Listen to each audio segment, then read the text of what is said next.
Assalamualaikum warahmatullahi wabarakatuh. Bagaimana kabarnya anak-anakku? Mudah-mudahan Ananda semua dalam keadaan sehat walafiat.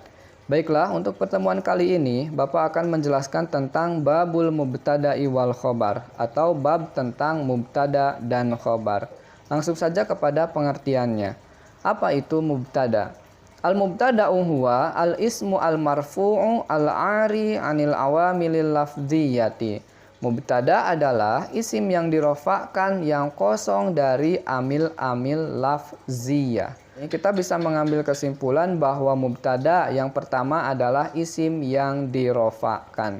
Kemudian yang kedua, mubtada kosong dari amil-amil lafziyah. Apa maksud dari kosong dari amil-amil lafziyah? Maksudnya adalah bahwa mubtada itu rofa bukan karena ada lafadz yang membuat dirinya menjadi marfu atau dirofakkan. Seperti contoh fa'il. Fa'il dia rofa karena ada lafadz sebelumnya yang membuat dirinya rofa. Apa? Yaitu ada fi'il sebelumnya. Kemudian isim kana. Isim kana dia rofa karena ada lafadz sebelumnya yang membuat dirinya menjadi rofa. Apa? Yaitu ada kana. Begitupun dengan khobar inna.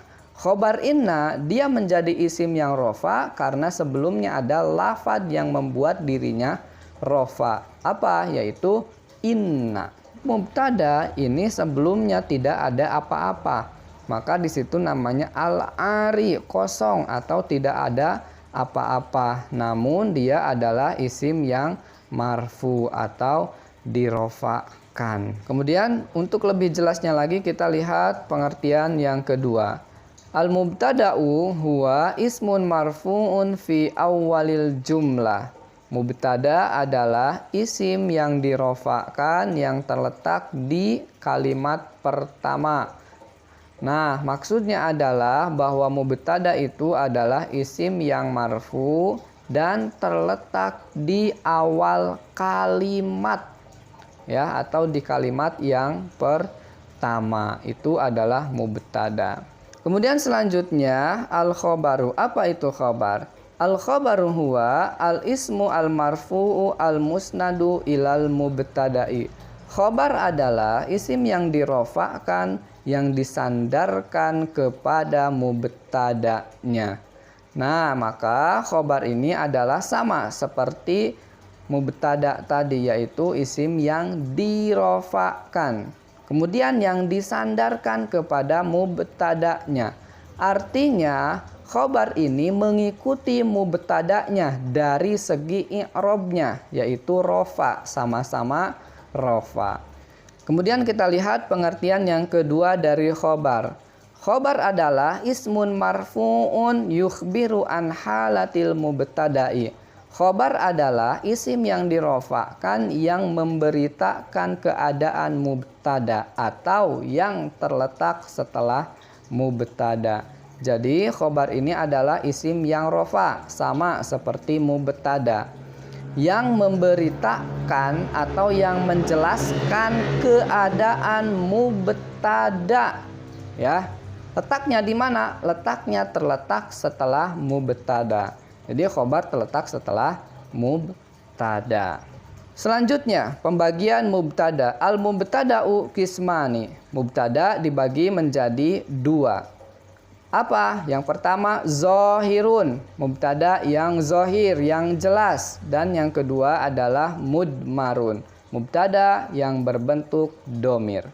Fazohiru, maka adapun mubtada yang jelas, nahwa qaulika, seperti contoh perkataanmu. Contohnya apa? Mubtada yang zahir ini. Yang pertama adalah Zaidun qaimun. Zaidun. Zaidun di sini adalah mubtada.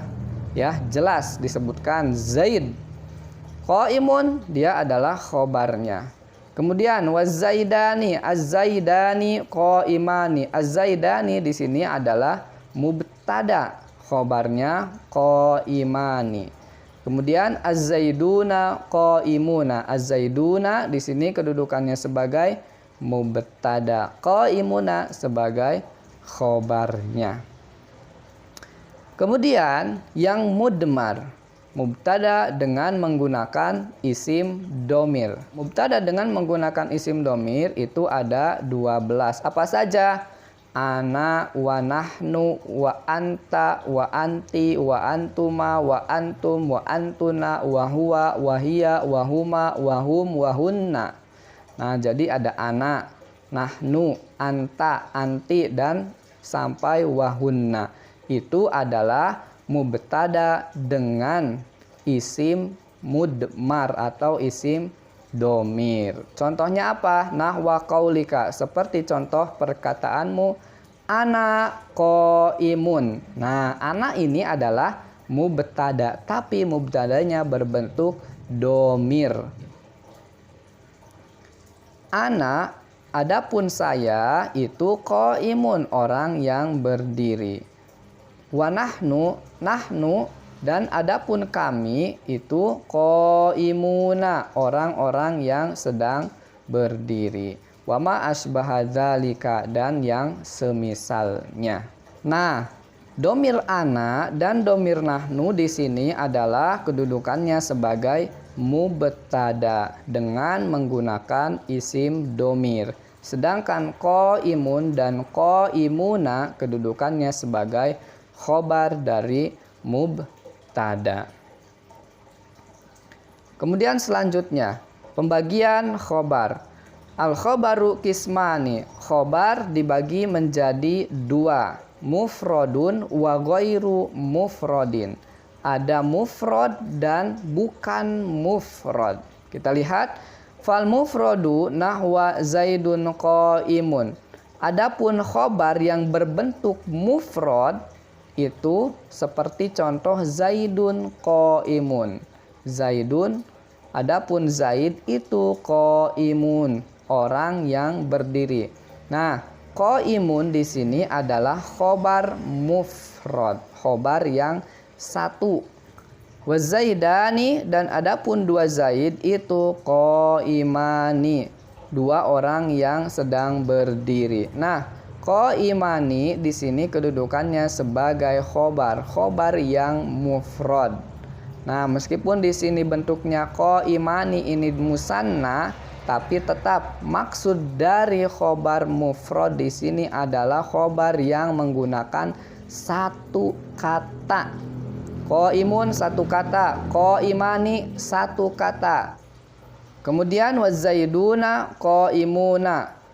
Adapun zaidnya banyak, qaimuna, mereka orang-orang yang sedang berdiri. Nah, qaimuna juga sama, dia adalah khobar yang mufrad, meskipun qaimun dia banyak orangnya, tapi satu kalimat.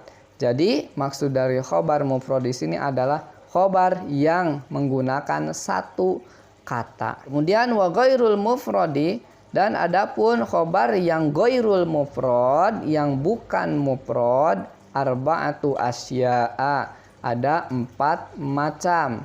Yang pertama al-jaru wal majrur, jar majrur.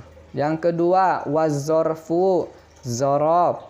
Yang ketiga wal fi'lu ma'a fa'ilihi, fi'il dan fa'ilnya. Yang keempat wal mubtada'u ma'a khobarihi, mubtada dan khobarnya. Nahwa qaulika, seperti contoh ucapanmu zaidun fiddari. Zaidun, adapun zaid itu fiddari. Nah, kita lihat contohnya. Yang pertama zaidun fiddari. Zaidun itu sebagai mubtada'nya, fiddari itu sebagai khobarnya. Lihat di sini maksud dari khobar ghairu mufrad, khobar yang bukan satu itu maksudnya khobarnya ada 2 kata atau lebih. Di sini zaidun fiddari, zaidun kan sebagai mubtada'nya, fiddari itu sebagai khobarnya. Nah, fiddari ini ada 2 kata, fi dan ad-dari.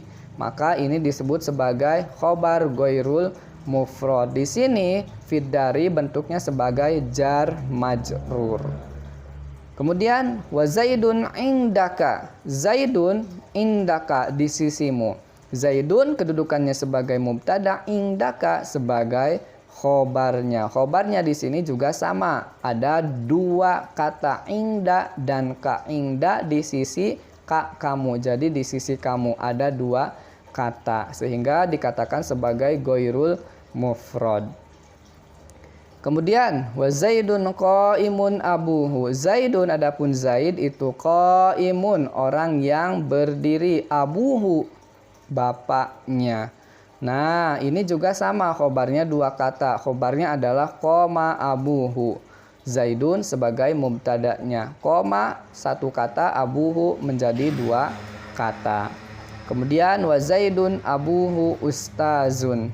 Wa Zaidun adapun Zaid abuhu bapaknya itu ustazun, adalah ustad. Yang terakhir ini juga sama, khobarnya ada dua kata, abuhu dan ustad. Kalau yang pertama fiddari itu berarti jar majrur. Yang kedua Zaidun indaka, indaka berarti itu khobarnya zorob. Kemudian yang ketiga Zaidun qoma abuhu berarti itu fi'il dan fa'ilnya. Dan yang terakhir Zaidun abuhu ustadun itu khobarnya berbentuk khobar dan mubtada. Untuk pertemuan kali ini kita cukupkan terlebih dahulu. Mudah-mudahan Ananda semua bisa memahaminya. Jika ada yang belum paham silahkan boleh langsung ditanyakan. Terima kasih. Assalamualaikum warahmatullahi wabarakatuh.